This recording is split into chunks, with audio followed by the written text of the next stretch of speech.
started. Can you all hear me? Make sure that you can hear me. I know there was some sound issues. Hopefully I worked those sound issues out.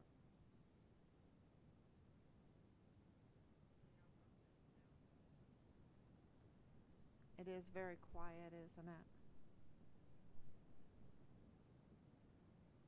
I'm wondering.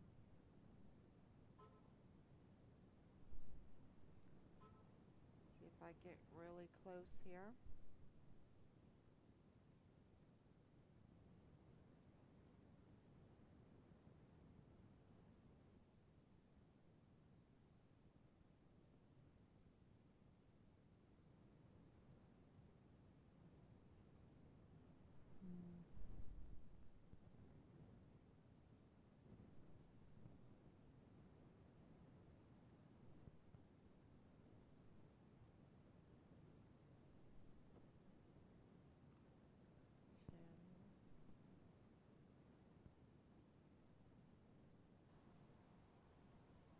Two. Let's see if I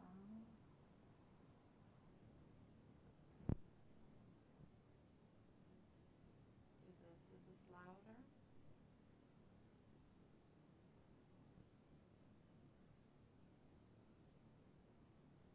Testing. Testing. Okay.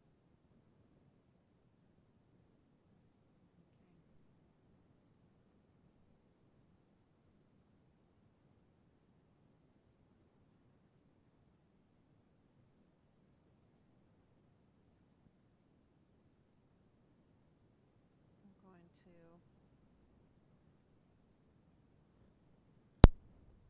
Is this louder? Can you hear me now?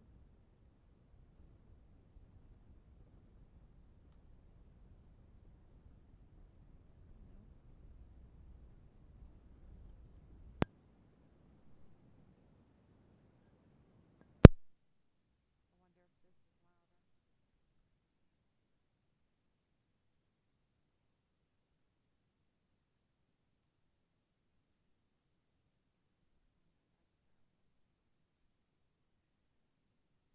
if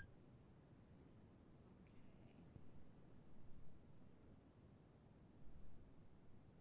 Well, I'll do the best I can to speak really loud and nothing can be heard.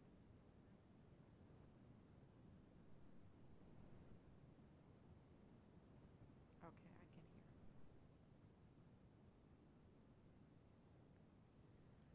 Okay, so let's get started. Today is, let's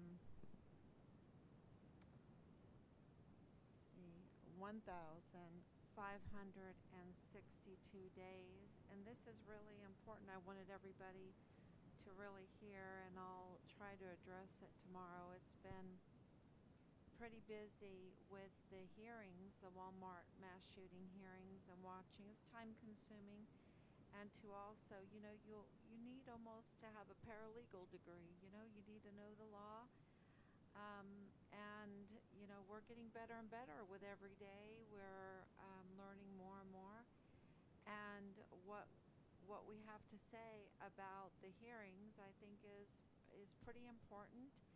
And I hope that we can be a blessing to the people of El Paso, because their criminal judicial system is in total chaos. It's in total breakdown. It has been totally compromised, and it's been compromised also by the Mexican cartel on top of that.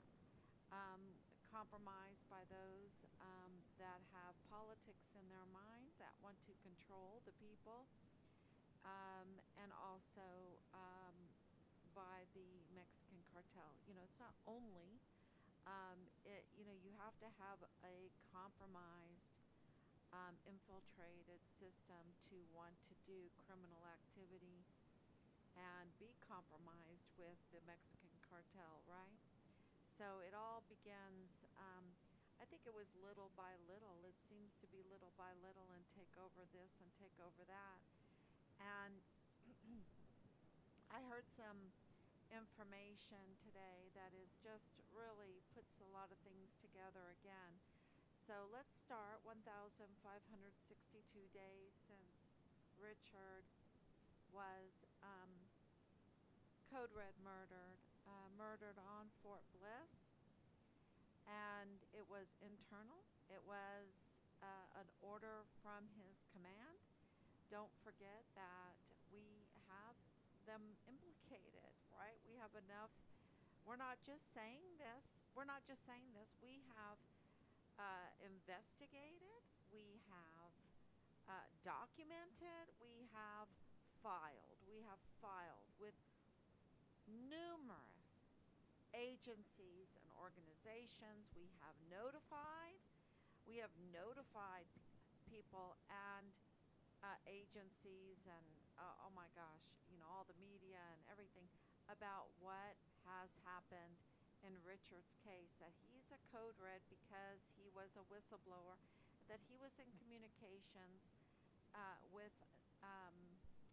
CID, with the IG, with FBI Houston, with Washington, D.C., that he was in communications with Child Protective Services there, and he was also calling 911 multiple times, calling 911. So, and there's more.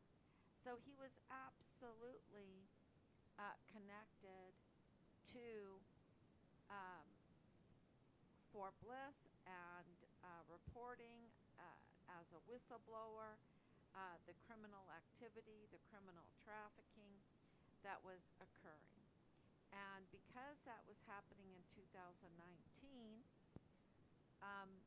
there was a different administration at that time, wasn't there? There was a different administration. And that administration started audits, started an active and ongoing investigation of the connection between Fort Bliss and the criminal trafficking that absolutely would expose all the compromising that was going on in El Paso's judicial system and also law enforcement community. Those that were compromised in the El Paso Police Department, those that were compromised in the Texas Rangers, those that were compromised in the FBI, those that were in that area, in the CID, those were, all those in that community from 15 plus agencies that were fearful of the audits and the ongoing investigations were compromised. And it was enough to rattle the system. And of course, what they did is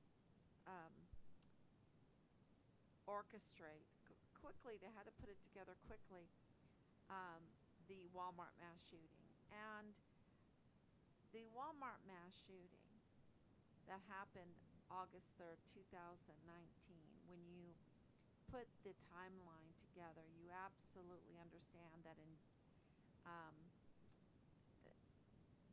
their number one target was the administration, and that was Donald Trump's administration, President Trump's administration. That was their number one target.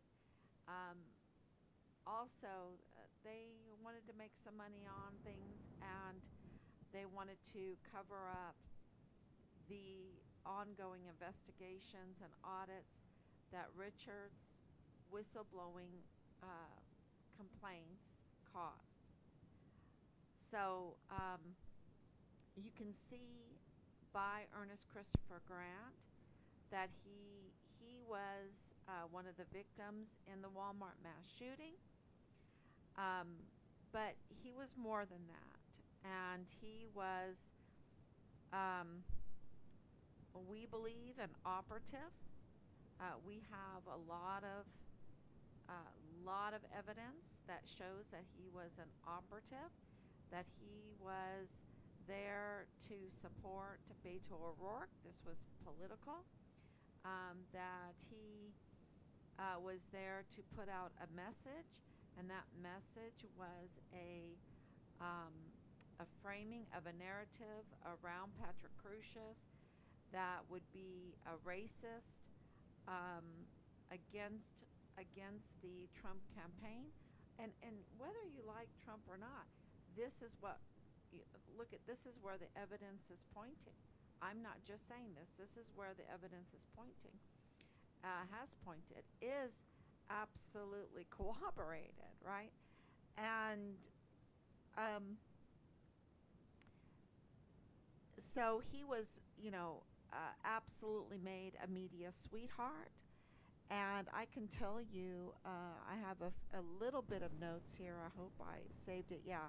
CNN, KTSM, El Paso Times, ABC News, NBC News, USA Today, The Guardian, The Washington Post, NPR, Reuters, Fox News, Newsweek, Associated Press, El Paso Herald Post, Telemundo, Univision, San Antonio Express News, Texas Monthly, Dallas Morning News, KRQE, KVIA, KVIA, and it goes on and on. He was featured, and I'm talking about Ernest Christopher Grant, this victim hero that the media wanted you to believe. But he had open warrants for his arrest. Okay, he's a criminal, and um, there's a lot of, I could go on and on about every little moment that he talks about that happened in the Walmart mass shooting. And, and his VA connections, his military connections, I, this border, Donna Sifford border connection, the off-duty police connection, um, all of that. It is, I could go on and on, but you know what? That's for a trial, and they don't want a trial. Judge Madrano does not want a trial. Joe Spencer does not want a trial, and everything that they're doing in these hearings right now is to prevent a trial, so that the people of El Paso and the world can hear the evidence about what happened that day, and and also the backgrounds and the connections and the conflicts of interest of the individuals that day, who they worked for, where they were living, what was going on, also the cause and manner of death, the death certificates, because I will tell you this, that there is so much tampering with the evidence, and these hearings absolutely show the tampering of evidence, because the Walmart mass shooting, that Richard's truths are under the Walmart mass shooting, because Richard's whistleblower complaints came first, and those complaints caused the audits and the investigations. Maybe not entirely, but yes, that's what happened. And the Walmart mass shooting was put together very quickly to attack those that were auditing, those that were investigating, and that was the Trump administration. And so it went after the MAGA. It went after, well, you know, look, um, they lie. They absolutely lie and say it was, a white supremacist, this whole evidence of the manifesto. I absolutely want to know whose fingerprints are on that, because that is absolutely absurd. The story about how that came onto the internet the very day uploaded, and from somebody that has zero net worth, but yet they can have internet service, they can have a computer, they can have a car that doesn't have a front license plate. That means um, most likely New Mexico connection, and of course New Mexico State University comes up on my mind, because Dallas Hart is connected with New Mexico State University, and they have a huge autism program there. That just is on my radar. It's just on my radar. And then to learn that Patrick Crucius's car did not have a front license plate, and that means not registered in Texas, then the possibility is that he's registered in New Mexico, his vehicle. And then, of course, what goes up on my radar is New Mexico State University, because I know that it has a huge program studying those with autism. And Patrick Crucius was at that age. He was at that age, and he is known by his family and friends. It is documented, it is recorded that he has severe mental health condition. He has severe autism, that when you are banging your head on the sidewalk and you have your neighbors saying that they saw that, then you have, pretty severe autism. And, which, if it's that severe, my experience is that those with autism that is severe have verbal problems. He seems to be nonverbal. Patrick Crucius, I haven't heard him speak. Um, he seems to be nonverbal. I've never had the experience, even though I've watched those with outbursts, but those outbursts are inbursts. They're not outward towards others, they're inwards. I've seen where the outbursts where they'll just they'll start taking off their clothes, or they'll start banging their head, or they'll start biting themselves. Um, they have a lot of verbal problems, and they have severe fine motor coordination problems. And so, the trigger finger, to pull a trigger, to aim, to do those fine motor coordinations that you would need to do to even change out bullets, the magazine, or whatever on a gun, to handle a gun, it would be very problematic for a person that has this kind of autism. And that would be shown in the mental health evaluation. And what are they trying to block? What is Joe Madrano they're one person really, right? Judge Sam Madrano and Joe Spencer trying to block. They're trying to block the mental health evaluations, okay? And we already have Loretta Lynn Hewitt, who was on the case, testifying in these hearings that the condition that Patrick Crucius had as a child, from childhood, because he still has it, was so bad that his family was told that they should never have let him live, that they should never have allowed him to live. Can you believe that? And they said that in court yesterday in front of him, and it was heartbreaking to hear, this inhumane talk. And I absolutely have been in rooms where the parents are saying, I do not know what to do. I'm exhausted. I don't know how to handle my child. Just take them. Just take them. Right? Where they're just so finished. They just feel so helpless, especially when they have these outbursts of inbursts where they're biting themselves, and they're, you know, banging their head, and and then they're nonverbal, which is a horrible thing because it's hard to communicate. And then, many of them are not potty trained, right? They're not potty trained. So, I would really love for a trial so that we could hear what the mental health evaluation says about Patrick Crucius, because the testimony yesterday that he was in special ed, that he was, severe, had some severe problems, so severe that they're saying you don't even need to live. I mean, you know, um, that's pretty bad, y'all. That's pretty bad. And it just makes me cry because there is really no way.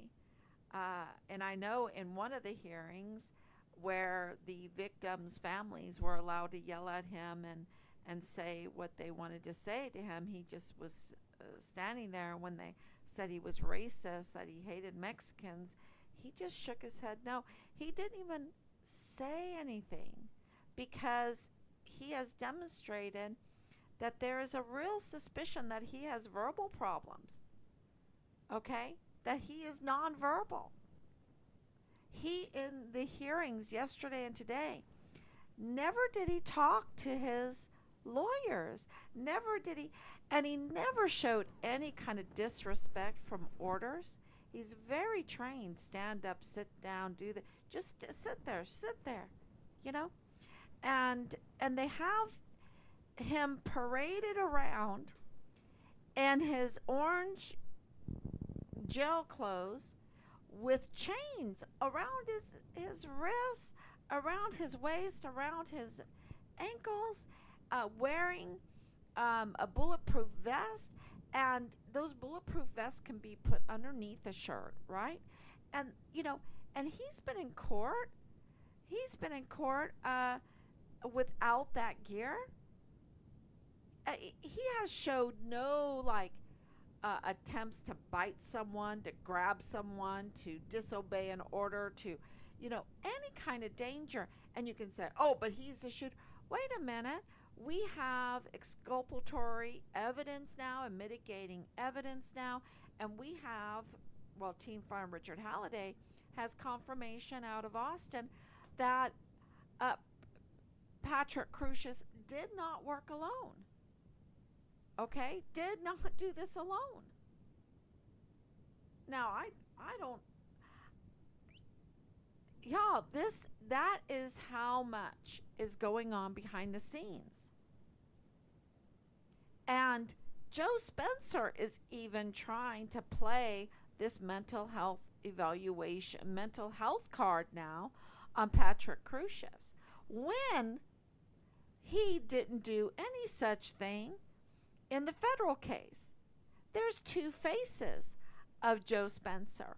One for the federal case. Oh, yes, my client understands everything and he understands he is accountable for his actions, and pleads him guilty without a trial, without defending him, without telling the world that he has, bringing forth the witnesses about his autism, about his fine motor coordination, about his nonverbal, seems to be, in my opinion, I, without a law degree, could give a better defense for Patrick Crucius than Joe Spencer, that has, look, he's collecting millions of dollars. You would think that he would try to earn a little bit of it.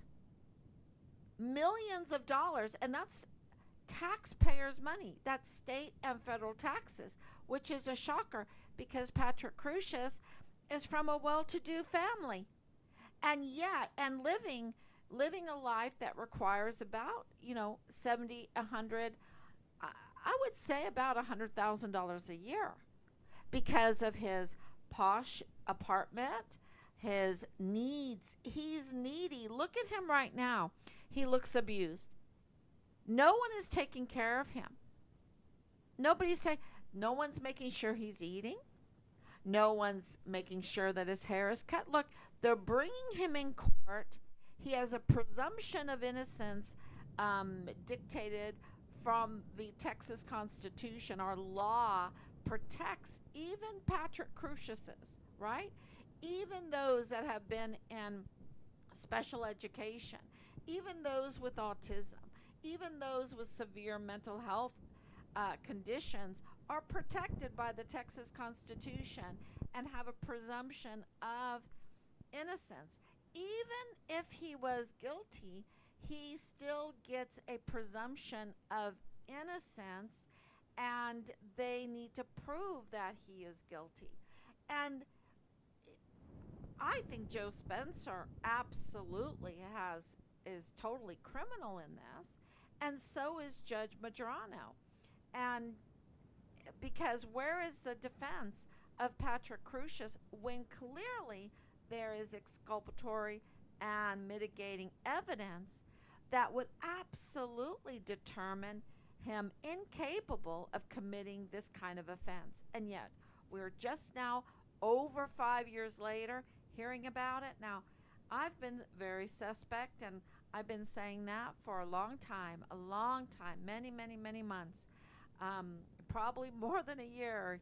Uh, so, uh, you know, because all you have to do is pay attention a little bit.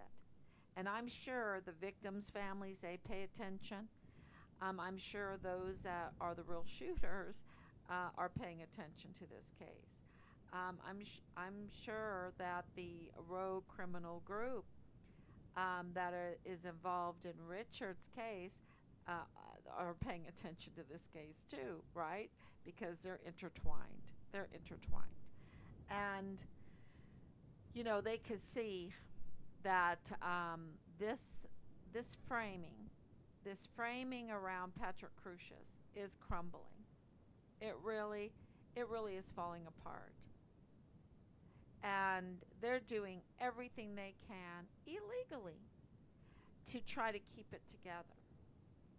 Because with criminal trafficking, just on the narcotics, is like 80, 90 million dollars a year, $1 billion a year, sorry, $1 billion a year. The criminal trafficking that Richard pulled that string, he put in those complaints, right? He didn't give up, and he put in those complaints, and he put in those complaints some more. And it's a lot of money. It's so much money. It's a big, big business. And when you have the law enforcement and the judicial system compromised, um,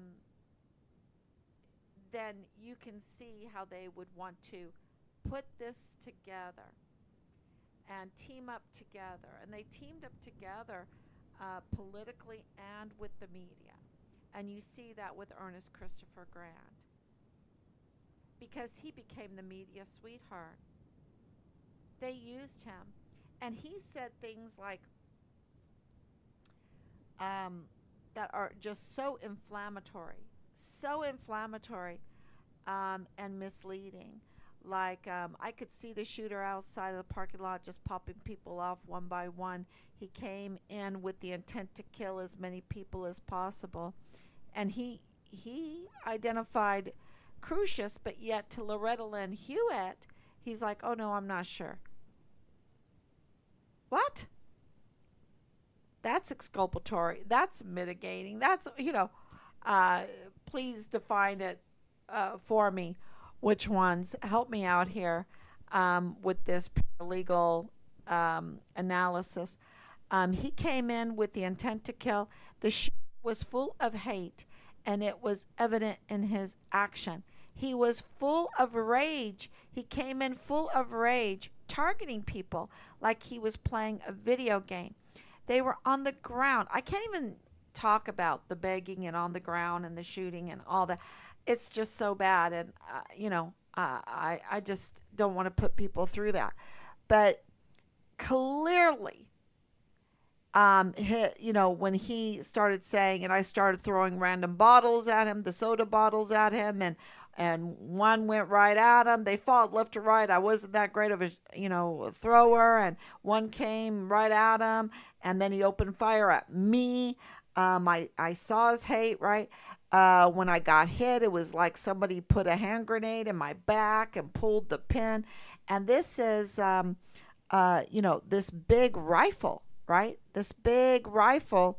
And I wanted to, because I'm not that great when it comes to identifying all of these brown tip bullets green tip bullets but this rifle that Patrick Crusius had, that absolutely, and I wrote down notes, and of course, Um, let me see if I can find it, but I'll do it from my memory because, you know, but with the rifle and the caliber that Patrick Cruches is said to have shot with, and if that went in Chris Grant's body twice, in his midriff, his back, his torso, this, and then he was on the ground, and that he was taken back to the automotive area. Then he had to wait there, and then he was transferred out to a, and then in that private vehicle had to drive to a hospital. I'm going to tell you something. I my experience, okay? I had major surgery. Major. Years ago. Shortly after we adopted the boys. And 10 days after the surgery, I was able to go home. It was a huge blessing. And it was major. Okay? It was major. It was a miracle that I was allowed to go home 10 days after. Um, I had tubes everywhere. Yeah, everywhere. And driving home in our vehicle was so painful.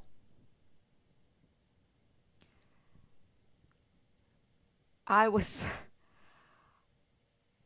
Rob had to drive so slow because it was so painful. When you are injured like that and you are put into two big calibers, M47, is it M47 or 40? Please, someone help me out. Um, this rifle, okay, my husband's like, no way, no way could he survive. Okay, I don't know. I don't know. My husband's a PA. I don't know. All I know is if you're put in a vehicle to drive to the hospital and you're all shot up inside, um, it must be very slow, very, you can't drive very fast.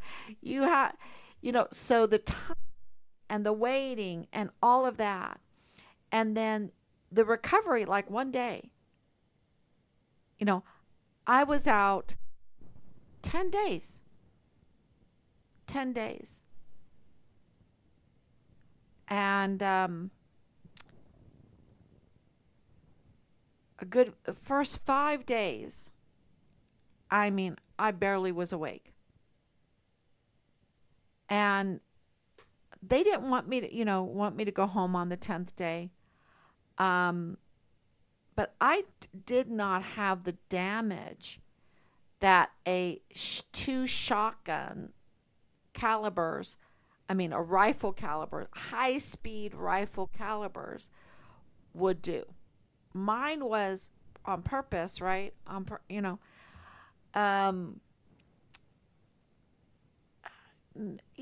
it's just, there's something there. That, and so I think there's a lot of suspicion there. And then to know that he had an open warrant for an arrest, to know that he's a criminal, that he has a criminal record, to know that the El Paso and said that he was lying about throwing the bottles, that the CCTV footage, the video footage, showed quite the opposite, that, he was just protecting himself.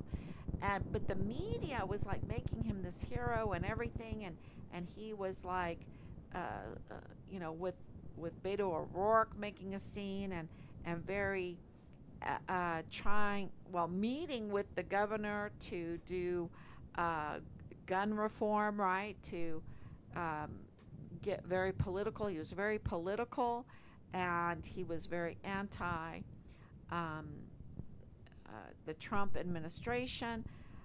to know that, and to know that he lied, then he lied about more, would be my suspicion. Okay? And so that means that a lot of evidence is debunked, a lot of evidence is fabricated, and then we have the hearings. The hearings that show that 5 to 7 notebooks of Loretta Lynn Hewitt's interviews are missing. You're talking about a Walmart mass shooting case, one of the largest cases, if not the largest case. I think Richard's case is the bigger case for El Paso, but one of the biggest cases in El Paso history. And there, and the district attorney's office has cameras everywhere, has secure, it's a secured area. Everywhere is secured rooms secured. And there's this breach of security that notebooks will go missing of interviews with Walmart mass shooting witnesses and important individuals, key individuals in this. That, to me, I don't buy that. That is tampering, that is sanitizing, and it confirms that we are right again, that Richard's files were also tampered with, sanitized. Well, I'm telling you right now, they were. They were sanitized. Things were erased, things went missing. They were tampered with. And that Lalani Hart, who I haven't mentioned in like a day or so, Lalani Hart tampered with those records, okay, with who? CID agent Tavita Nusa, who she was having, giving intimate favors to, and saying that she was controlling the CID office. So we are, we're blowing the whistle on our system, tampering with records, tampering with files, sanitizing files, obstructing justice in Richard's case and in the Walmart case. And you have Joe Spencer and Judge Madrano, and this is my big point tonight, is Judge Madrano admitting that they had backroom deals to order things, order not to have a mental health evaluation, or when that did happen in 2023, that mental health evaluation would be sealed. And there's like 120 sealed. And Madrano thinks he's like a little emperor because he says, I'm going to crown myself. I'm going to review my wrongdoings myself. I'll judge myself. That's not how it works. That is not how it works. I don't think. So he is really violating our whole court system, and it's supposed to be a transparent court system, right? That's why the public is allowed to go. That's why the media is allowed to go. That's why we have transcripts. That's why we have open records requests, because it's supposed to be a transparent, open system. And yet he wants to seal the deals. He wants to seal the deals, and he wants to gag. He wants to gag people from speaking. But the gag order is for, who he chooses, just, because he didn't punish Bill Hicks for breaking the gag order, or Felix Valenzuela the other day for breaking the gag order, or himself for breaking the gag order because he likes to crown himself king or something. So he is really in violations, and I'm not just saying it, we're documenting it. We're identifying his violations, we're documenting it, and we are submitting it. We have filed it. We have filed it. And we let the media know that we filed it. And yet, he's still allowing Joe Spencer to parade Patrick Crusius around, to mislead the world, right? Mislead the world. Let Patrick so abused. He's special needs. Where is somebody making sure that when he enters a courtroom, his hair is cut, he's wearing a suit, he can have that bulletproof vest that can fit underneath the shirt, but he needs to put his best face forward. And let me tell you, he has showed every indication in that hearing for being obedient. Sit down, stand up, do this. He just does it. He sits there. He doesn't move at all. They don't even talk to him. They have no respect for his life. None. Knowing that they have exculpatory evidence and mitigating evidence, that everyone knows behind the scenes that he did not do this.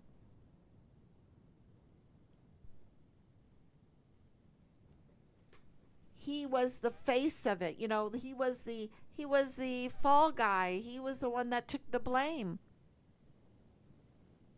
They sacrificed him out. Oh, please just take him. Please just take him. I can't handle it anymore. And,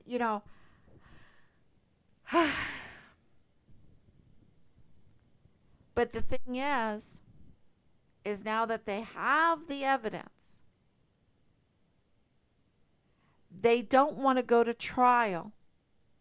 They want to say, oh, yes, this is what I suspect. Okay, this is what we suspect here at Team Farm Richard Halliday. We suspect, and we posted it, right, that Judge Madrano is trying to give Joe Spencer an out because they had backroom deals together. You think the backroom deals didn't include any kind of favors or whatever? They have backroom deals that they agreed upon. Joe Spencer was getting millions of dollars, is getting millions of dollars of state and federal money, right? And he has two faces. And now they can't hide it anymore that Patrick Crusius has exculpatory mitigating evidence that they cannot do a death sentence. So it was, and they don't want a death sentence anyway. They never wanted a death sentence because that would be an automatic appeals. They would have to scrutinize the entire case with a fine-tooth comb, going through it all. Our system protects life. It protects life. So if you're on the death row, you get the automatic appeals. And they'll go through your case. So this was a money grab, in my opinion. This was absolutely a money grab, a thievery of state and federal funds for a case that was used for political reasons, absolutely political reasons, and also in our son's case to stop the audits and the investigations into the criminal activities that Richard was reporting. So the motivations are there. They're documented. We could argue them in a court, and I absolutely know that we would win if we had a fair court. And we would absolutely then know what happened to Richard. We would get his remains. Because more and more information is coming out now about Richard's remains. So it's very important for us to continue in this. But going back to what we believe is happening is that they don't want to go to trial. They want to go, oh, he has autism. He has severe mental. 5 years later, oh, I just realized it. Oh, wow. I wonder what's in those tapes, right? In those tapes that Claudia Hernandez listened to between Patrick Crusius and his defense attorney. Probably not much. I didn't listen to him. There's not much there. Maybe, I mean, he seems so nonverbal. He seems so nonverbal. I'd love to listen to him because eh, it seems like it would be just a lot of instructions to me, one sided speaking from the defense team. Um,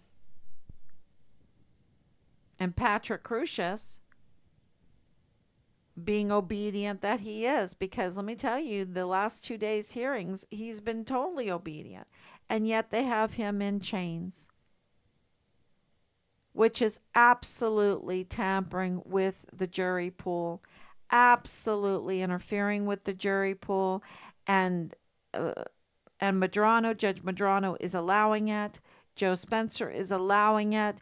It is so criminal what they're doing. So criminal. So criminal to our system, our beautiful system. They're polluting our beautiful system with their criminal activities.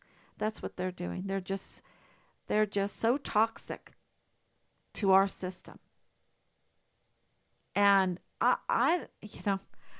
if you've watched cases, let me know if you've seen anything like this. It's just so dirty.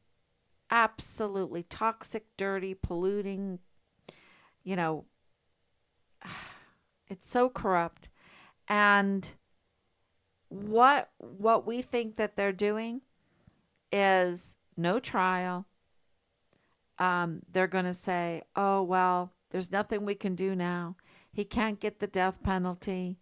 So we're just going to plea out.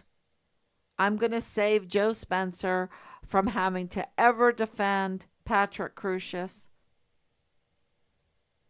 And I don't know what the federal bench is going to do, because the federal bench clearly was lied to by Joe Spencer.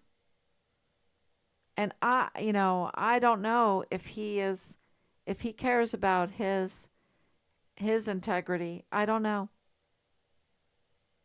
because the federal jurisdiction absolutely was lied to. And now they're going to say, "Oh, in my opinion, they're going to say, "Oh, he has a mental health condition. He has autism. We have exculpatory evidence," which they do, that we have mitigating evidence, which they do. So we're just going to, there's nothing left to do. He's got 1,000 years in prison. We're just going to shut down the case. We'll just dismiss the case. And then they've made millions, because they were very greedy. They could have done that a long time ago when he got the 1,000-year sentence, but they didn't do it.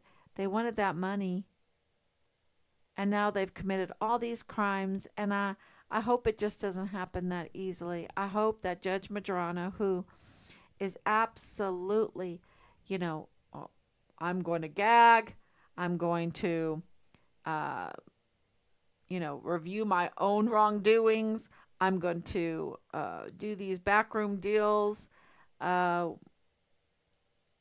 with Joe Spencer. He's connected around the waist with this fraud. He's connected around the waist. And Joe Spencer fell through the ice. I don't know how it's all going to play out, but this morning the hearing was, they did not allow the public to view a couple of very important witnesses. I think they're important. And then they brought in the very nervous, it's very nerve wracking because there's so much criminality in that court. Where do you have your confidence when you have, we're told that Judge Sam Madrano is like the most corrupt judge in all of El Paso history. So if you walk into a court with a judge like that, I'm sure you're very, very nervous.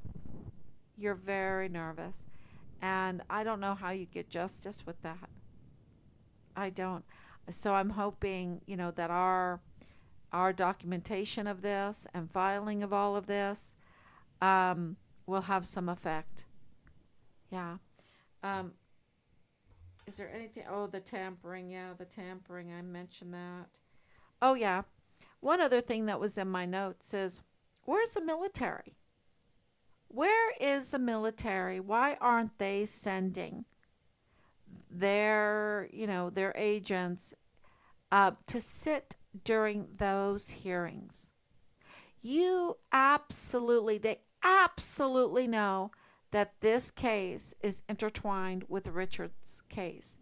And they absolutely know that Glennon Oakley Jr. was a major witness in this case and um, was found dead in his barracks room in April of 2020.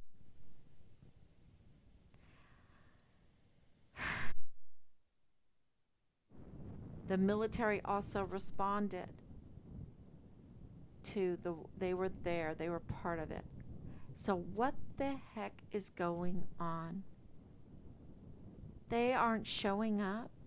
They show up for other things, and yet they're not showing up for this.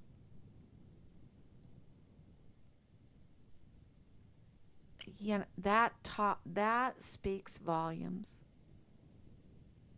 That speaks volumes, and I think that needs to be documented and filed. They are absolutely derelict in their duty. Absolutely. Well, who is this General Taylor, Major General Taylor? Derelict in his duty. That he does not have someone sitting in that court reporting back to him what's going on. It is really such an embarrassment because they say no soldier left behind, and then they have this where they've absolutely Richard is a code red, and they know it, and we know it, and everyone knows it because the evidence proves it, that it was an internal order to murder him and to get rid of his remains so that there's not another Vanessa Guillen situation, to dismember him, and then to be negligent in their duties and not look for him and not contact family um, and then cover up, mislead, get their asymmetric warfare operatives in there, get their other operatives in there, get their connections with, through Veronica Escobar and through the media and KTSM and El Paso Matters and, all of that, collaborate, conspire together, scheme together, remove and replace Yvonne Rosales and um, retaliate against our whistleblowers and witnesses and yeah, um, target our family, target Richard. Oh yeah, um, they absolutely know it.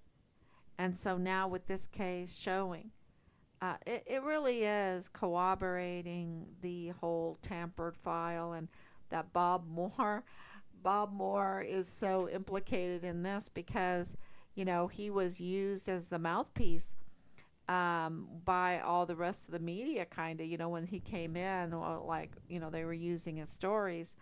And El Paso Community Foundation, which is his funding, um, was being investigated by Yvonne Rosales while he's scheming to remove Yvonne Rosales because, they had motive. They had motive to do it. And um, it's, that the media, yeah, that the media is controlled like this is also heartbreaking, really heartbreaking, because they're protecting the criminals. I mean, look, they use Ernest Christopher Grant for a sweetheart. You know, like, oh yeah, he's such a hero. He's such a criminal. He's a liar. He's an absolute liar. Was he a victim? Did he get shot? I guess. I don't know. I don't know. But I don't think that the caliber was that big. I don't think. I don't know. I have a lot of suspicion around his victimhood because I know he's a criminal and a liar. And I know that he surrounds himself with the criminal rogue um, breakaway group from the original response team and more. And he has a history.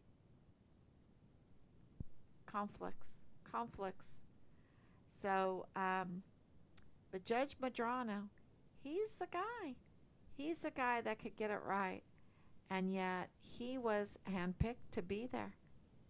And so was Joe Spencer, handpicked. So we'll see what happens. And why the military is not there is really um, very interesting. So it's been a real blessing of a day because of everything that we have learned. A real blessing in the last 2 days because of everything that we've learned. And today is All Saints. So we got 5 more minutes of All Saints Day. I want to, uh, wish everybody a happy All Saints Day. It's one of my favorite holidays. Um, Remembering Richard on All Saints Day. Um, it's so, of course, faith in Jesus, of course, God the Father, God the Son, God the Holy Ghost. And it's so wonderful to know that we have the communion of saints together. Um, that, that's how God organized his kingdom to be like together, friends. It's just amazing. And of course, he's the King of Kings, but it's so good to know that you're not alone when you're fighting this kind of battle, that there is a communion of saints. And, we call it Team Farm Richard Halliday. So, and some have lost their lives. My dad, of course, Richard, my dad, um, my mother-in-law, my brother-in-law, um, so many, Glennon Oakley Jr., Asia Graham, so many. I can go through the list, how many candles I've lit for all these communion of saints, all these saints that have gone before. So that were whistleblowers that wanted to expose the wrongdoing, and it's so good to know that you're not alone in this. So happy All Saints Day, and I will be back tomorrow, God willing. Uh, God give you strength. Thank you so much. And thank you for your prayers and your love, Anicia and Marilyn.